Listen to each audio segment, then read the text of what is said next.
이 사람의 마음이라고 하는 것은 참 복잡하고 섬세합니다. 왜 그런가 하면 사람이 한번 어떤 사건 때문에 상처를 받으면 그 상처가 새로운 각도나 새로운 시각으로 이해되기 전까지는 계속해서 마음에 상처로 남아 있습니다. 그래서 치유가 필요하고요. 이것이 뭐냐면 사람의 마음이에요. 차라리 철장문 같으면은 녹이면 돼요. 그리고 열면 되거든요. 그런데 사람의 마음은 한 번 다치고 한 번 상처받으면 이 마음이 열리는 것이 참 힘들어요. 여러분, 예수 그리스도의 은혜를 통하여 새로운 각도와 시각을 통하여 성령의 은혜를 통해 아픈 상처가 치유되기를 축원합니다. 이게 아니면 안 돼요. 그런데 창세기 4장에서도 누가 나오냐면 스스로 만든 상처가 나오는데, 가인과 아벨의 제사를 드린 다음에 하나님이 가인 건은 받지 않고 아벨 것만 받았어요. 그러니까 이 가인의 마음속에는 스스로 철장문을 꽝 닫아버려요. 문이 닫혀버립니다. 이것이 시간이 지나면서 뭐가 되느냐? 분노가 생기고, 이 분노의 마음은 누구를 죽이죠? 동생 아벨을 죽이게 됩니다. 이게 뭐냐? 사람의 상처 입은 마음이에요. 사람도 어떤 사건이나 어떤 일에 굉장히 예민하다면, 그러면 전지전능하신 하나님, 우주의 주인 되시고 영광을 받으실 그 하나님의 마음은 어떨까? 그분은 우리보다 훨씬 섬세하시고 그분은 우리보다 훨씬 예민한 것을 믿으시기를 축원합니다. 그게 하나님의 마음이에요. 그러면 왜 그렇게 예민하냐? 하나님께서는 이스라엘 백성들을 어떻게 했느냐? 목적지가 가나안을 향해서 보내기 위해서 그들을 인도했습니다. 그런데 이스라엘 백성들이 애굽에서 잘 나와가지고 시내산 부근에 왔을 때 하나님이 모세에게 요구해. 모세야, 잠깐 올라와라. 내가 너에게 율법을 줄 것이다. 그러면서 말씀을 줘요. 그리고 백성들은 장막을 치면 치고 그 산 밑에서 있었습니다. 그런데 모세가 아무리 모세를 기다려도 내려오질 않아요. 백성들이 마음이 조급해졌어요. 그리고 난 다음에 사람들은 금붙이를 모아가지고 뭘 만들죠? 금송아지를 만들어요. 이것을 보았던 하나님이 너무 마음이 아파가지고 모세야 내려가라. 내려보내요. 모세도 그 현장을 바라보는 순간, 발광하는 현장을 바라보고 율법을 그냥 던져버렸어요. 깨트려버렸어요. 참을 수가 없었어요. 이것이 모세만이 아니라 하나님 마음도 너무너무나 분노의 마음으로 가버려요. 그리고 백성들을 징계버립니다. 여러분, 우리가 하나님 앞에 나갈 때, 우리가 하나님 앞에 온전하게 드렸던 이 순수한 마음들이 어떤 사건이나 어떤 삶 때문에 변질되지 않기를 축원합니다. 잘 보존해야 돼요. 하나님을 향해서 온전한 마음을 가지고 살아가는 인생이 될 때 그 인생은 성공적인 인생이 될 수가 있습니다. 만약에 이 마음을 지키지 못하면 인생은 불행해져요. 왜냐? 하나님을 떠나는 인생은 절대 행복할 수 없거든요. 그냥 불행 그 자체예요. 그러니까 하나님이 없는 인생이 살아가면서 아버지 앞에 나간다는 것은 사실 불가능해요. 하나님을 믿는 인생이 되고 그분이 내 마음속에 들어오고 내 나이를 지배하는 인생 될 때 인생은 행복한데, 이것이 안 되면 인생은 불행하고 공함이 찾아와요. 여러분, 인생을 공하게 살지 말고 행복하게 살아가기를 축원합니다. 그러면 하나님 마음속에 있으면 돼요. 그분이 있으면 행복할 수 있습니다. 하나님께서 우리에게 원하시는 것이 뭘까? 정말 하나님 원하시는 것은 뭐냐면 시편 51편 17절의 마음입니다. 같이 읽어보겠습니다. 시작. 하나님께서 구하시는 제사는 상한 심령이라. 하나님이여 상하고 통회하는 마음을 주께서 멸시하지 아니하시리이다. 여러분, 하나님이 정말 원하는 마음은 마음이 없는 제사를 드리는 것이 아니라 마음속에 통회하는 마음을 가지고 자기는 아무것도 아닌 존재이며 아버지 앞에 철저히 낮아진 모습을 가지고 겸손하게 나가는 그 마음을 받으시는 것을 믿으시기를 축원합니다. 그걸 원하셔요. 겉은 전혀 이상이 없어 보이는데 속은 병든 마음이라면 하나님께는 아니다. 네 마음을 먼저 고쳐야 된다. 그리고 상한 심령이 회복돼서 주 앞에 나오기를 원하는 것이 바로 하나님의 마음인 것입니다. 우리는 오늘 본문을 통해서 뭘 볼 수 있냐면 인격적이신 하나님 앞에 아름답고도 진실하게 드리지 못함으로 큰 고통을 받는 인물들이 나와요. 하나님 앞에 나갈 때 진실한 마음이 아니고 정성된 마음이 아니면 안 받는다는 거예요. 이 마음을 보여주고 있는데 그 내용이 나답과 아비후라고 하는 사람을 통해서 그것이 증명되는데, 그러면 하나님이 정말로 아버지 앞에 영광 돌리지 않을 때에 어떻게 되는가? 한번 레위기 10장 1절 말씀 돌아가서 이렇게 소개합니다. 시작. 아론의 아들 나답과 아비후가 각기 향료를 가져다가 여호와께서 명령하시지 아니하신 다른 불을 담아 여호와 앞에 분향하였더니, 여러분, 고귀한 부드러운 이라는 이름을 뜻을 가진 이름이 누구냐면 나답이라는 사람이 나답. 그리고 그는 나의 아버지라는 이름의 뜻이 뭐냐면 아비후예요.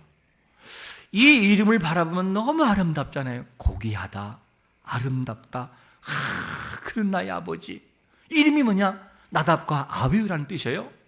그러면 이 사람들의 이름이 이렇게 아름다우면 삶은 그럼 그렇게 아름다웠을까? 그렇지 못했어요. 이들은 누구냐면 제사장이면서도 비참한 최후의 죽음맞이했어요. 죽음을 하나님 앞에 나갔다가 죽임을 당하면 이게 얼마나 억울해요. 이유가 뭐냐? 답은 뭐냐면 다른 불을 들었기 때문이야. 다른 불. 그러면 다른 불이라는 것은 뭘까?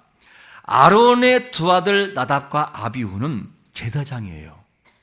그러면 이들이 성소에 들어가서 뭐 하느냐? 향로를 취하여 거기서 불을 담아요. 이 구약의 성막적인 개념에서 성소가 어디냐? 바로 이 앞에 휘장이 딱 가려져 가지고 이곳은 아무나 못 들어와요. 들어오면 다 죽어요. 그래서 성소와 지성소를 구별하는 휘장이 딱 켜져 있는데, 이 휘장 지성소 바깥쪽 바로 입구에 뭐가 있느냐? 향로가 있어요. 향단. 이거를 취하는데 불은 뭘로 사용하느냐? 반드시 번제단에서 취한 불을 가지고 향을 살려야 돼요. 그렇지 않으면 죽어요. 그런데 이 나답과 아비후가 뭐를 하느냐?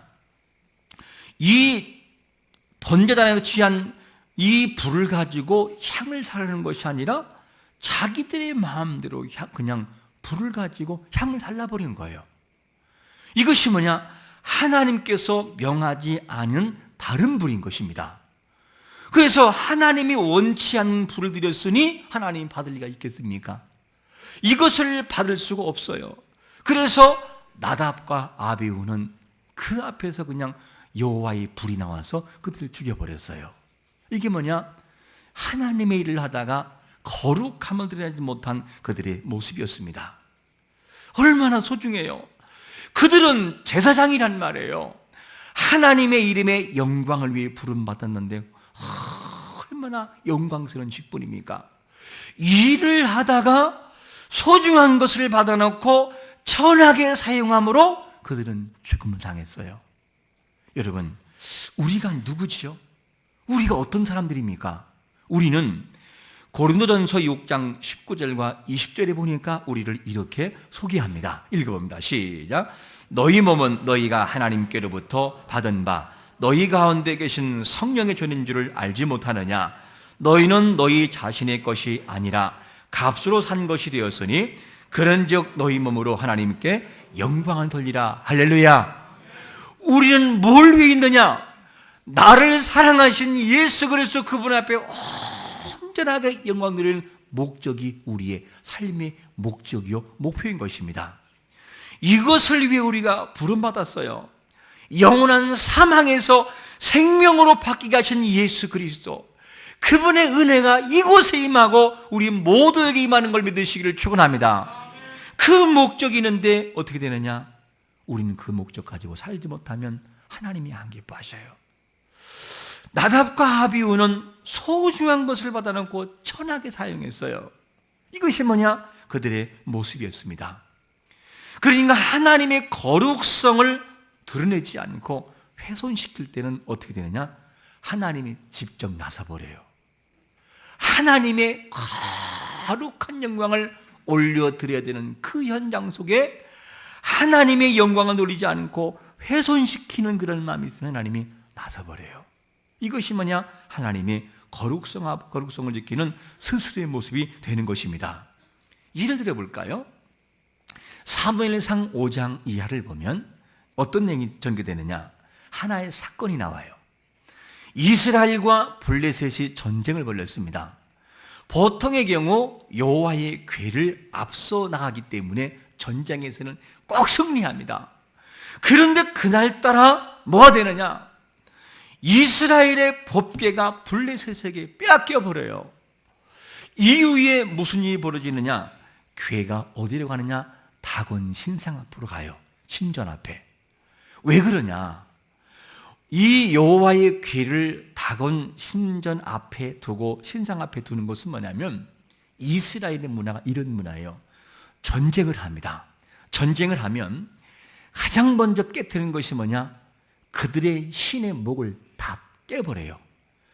있는 우상의 목을 쳐버려요. 목을. 그래서 봐라, 내가 믿는 신이 너희들의 신보다 훨씬 강하다. 너희는 나의 정복자야. 이런 뜻으로서 우상의 머리를 깨트려요. 그래서 순례를 가신 분들은 요르단 지역에 갔을 때 뭐가 있었느냐? 이 페트라 지역에 갔을 때 우상의 머리가 잘린 걸 보게 됩니다. 근데 여기에서도 이 블레셋이 이스라엘과의 전투에서 법궤를 빼앗았어요. 그리고 어디에 놓느냐? 다곤 신전 앞에 놓는 거예요. 그리고 하루 잠을 지냈네요. 그런데 무슨 일이 벌어지느냐? 여호와의 궤가 망가진 것이 아니라 여호와의 궤 앞에 뭐가 넘어졌어요? 다곤 신상이 넘어져 있는 거예요. 이상하다. 왜 그랬을까? 그리고 다시 이것을 세워놓았어요. 그 다음날 됐습니다. 그 다음날 됐는데 역시나 다곤 신상이 넘어져 있는 것입니다. 이제는 넘어지는 것이 끝나는 것이 아니라 목이 부러지고 팔다리가 잘려버리고 몸통만 남아있네요. 이거를 바라보고 너무너무나 두려웠던 것이죠. 그 다음부터 시작하여 아스돗 때 뭐가 임하냐? 독종이 막 임하기 시작하는 거예요. 그리고 아스돗이 완전히 망해버려요. 이 사건 때문에 사람들이 너무나 아우성했어요. 큰일 났다. 이게 왜 그러냐? 저 법궤 때문에 그런 것 같다. 그러면서 누굴 부르냐? 블레 사람들이 제사장과 복술자들 다 불러요. 그래서 이거를 가져갔으면 좋겠다. 그러니까 이 사람들이 회의하는데, 아니 혹시 이것 때문에 아닐 수 있으니까 우리가 시험을 하자. 그 시험을 하는데 만약에 전나는 암소 둘을 잡아놓고 새끼 송아지는 집에다 놓고 그리고 새소리를 만들어서 이거를 실어놓고 이 소들이 곧장 아무 문제 없이 그 길을 가거나 베스메스로 가면, 즉 이스라엘과의 경계선 부근이었던 베스메스로 가면 이것이 이 신이 내린 벌인 줄 알고 그렇게 하겠다. 그리고 시작하는 거예요. 그리고 전나는 암소, 새끼를 낳아가지고 젖이 있는 암소 둘을 잡아다가 어떻게 하죠?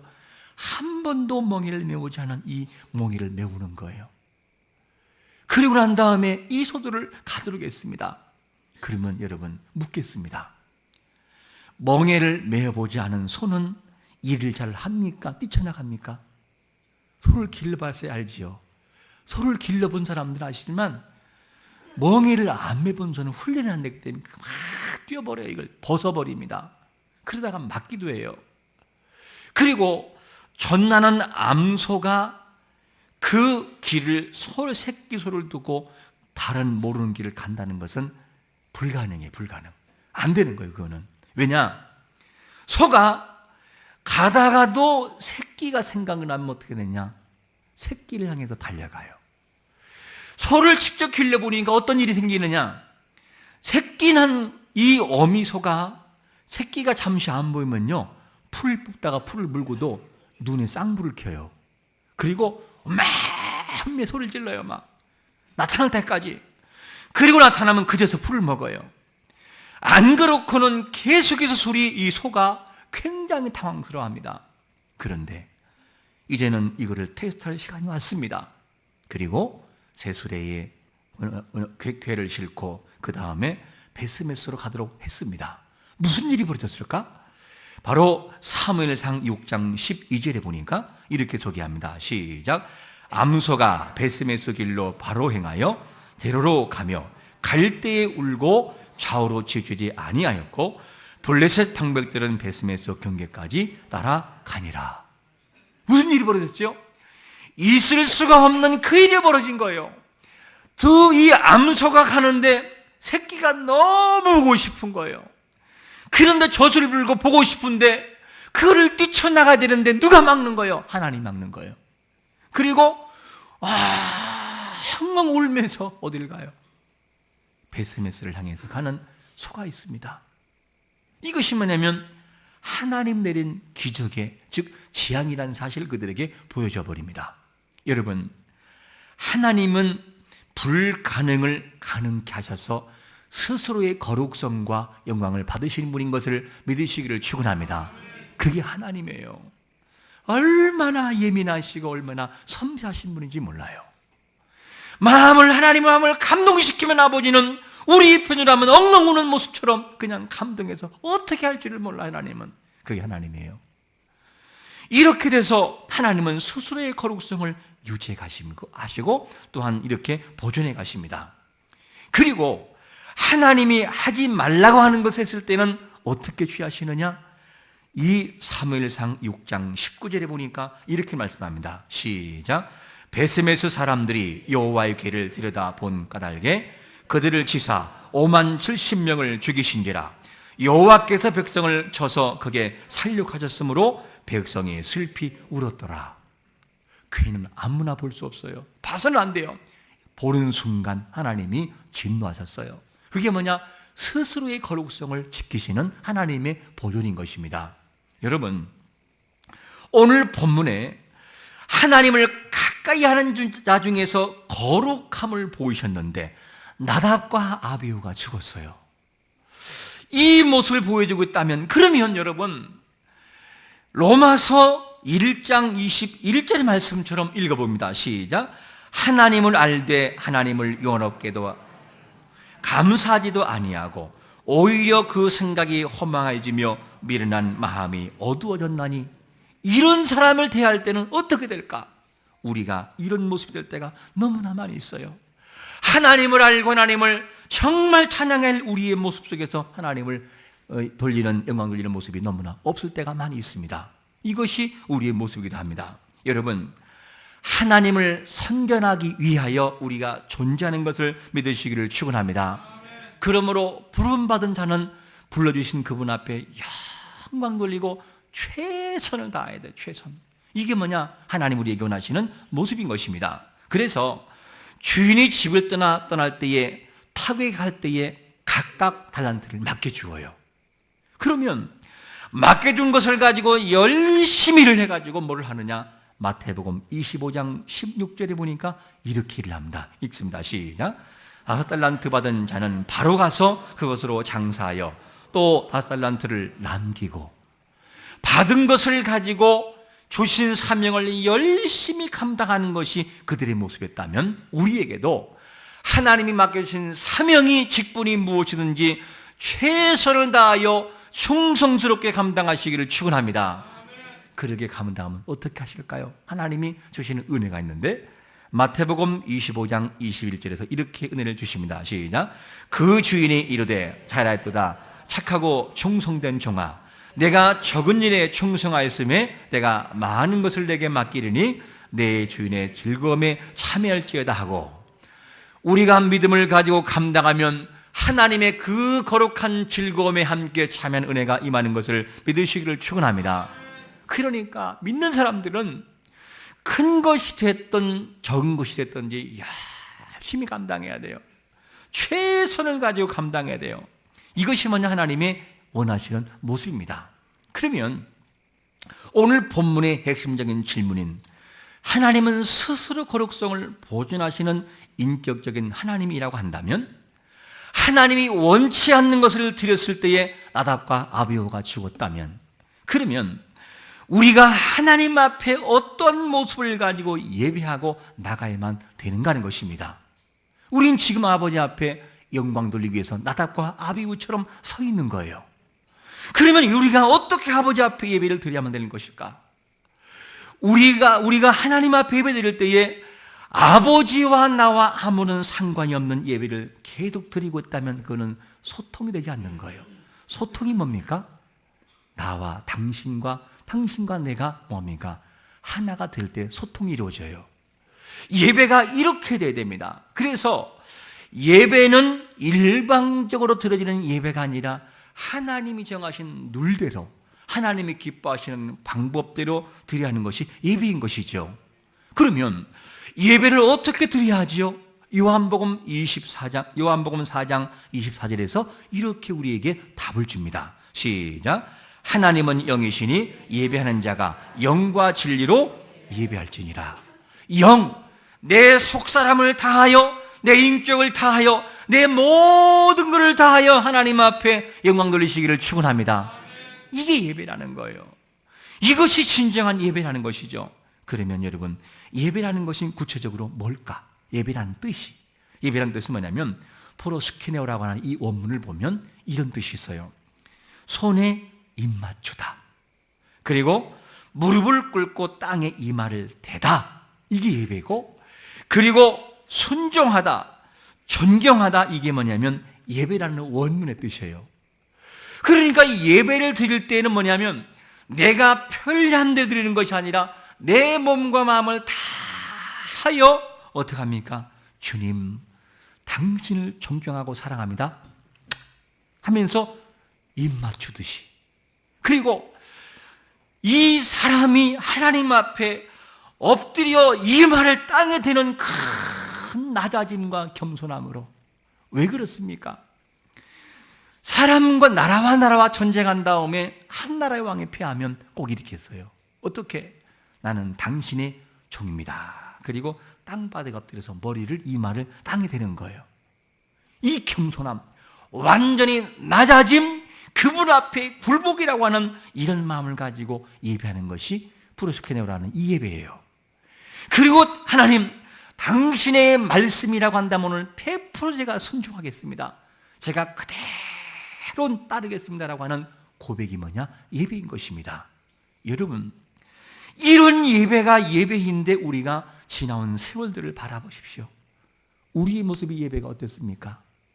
예배 드리는 모습이 정말 그동안 예배가 마음이 없었어요. 마음이.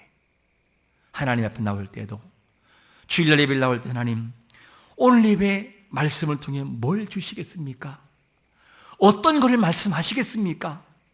그렇게 사모하는 마음이 없습니다.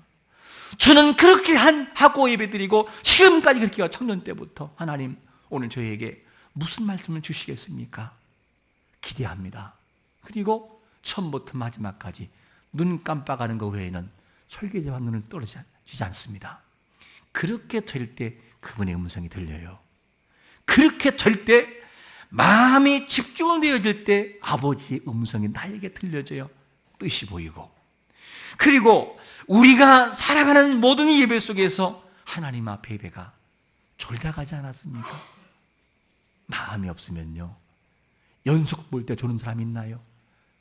졸면 깨워요. 이보게, 다음 장면 이거네, 빨리 일어나. 연속 볼 때 조는 사람은 없어요. 왜? 재미있으니까. 그 우리 마음이 이럴 마음이 없는 거예요. 그리고 우리 마음이 생각이 딴 데가 있는 거예요. 내가 오늘 끝나고 난 다음에 빨래해야 되는데 그 빨래 어떻게 하면 좋을까? 이 생각에 사로잡혀서 그냥 마음이 집중되지 않는 거예요. 의미 없는 예배, 이 예배가 우리 모습이 되지는 않았습니까? 여러분, 오늘 본문에 나답과 아비후가 하나님이 원치 않는 것을 드릴 때에 그들은 죽음을 당했다면, 다른 불을 들임으로 그렇게 됐다면 여러분, 우리는 어떻게 해야만 되겠습니까? 왜 다른 불을 들였을까? 주석가들은 뭐라고 말하냐면 참 일리가 있는 거 해석이에요. 레위기 10장 9절에 보니까 이렇게 말씀합니다. 읽어보겠습니다. 시작. 너와 내 자손들이 회막에 들어갈 때에는 포도주나 독주를 마시지 말라.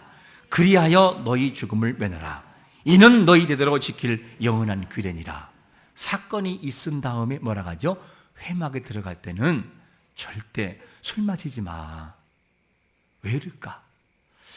이 나답과 아비후는 번제단에서 드린 이 불을 취해서 드리는 것을 알고 있어요. 그런데 왜 그날따라 그렇게 안 됐을까? 술이 얼큰하게 채가지고, 형 오늘은 그냥 불로 여기 드립시다, 여기 불이 있어, 이렇게 했을까? 아니면 가기 귀찮으니까 그냥 편리한 대로 불을 들였을까? 사람들이 분별력이 없었어요. 그들이 몰라서도 아니고 안 가르치는 것도 아니고 알고 있는데 왜 하필 그날따라 그렇게 여호와의 불을, 원하는 불을 드리지 않았을까? 여러분, 사람이 술 취하면요 제정신이 아니에요.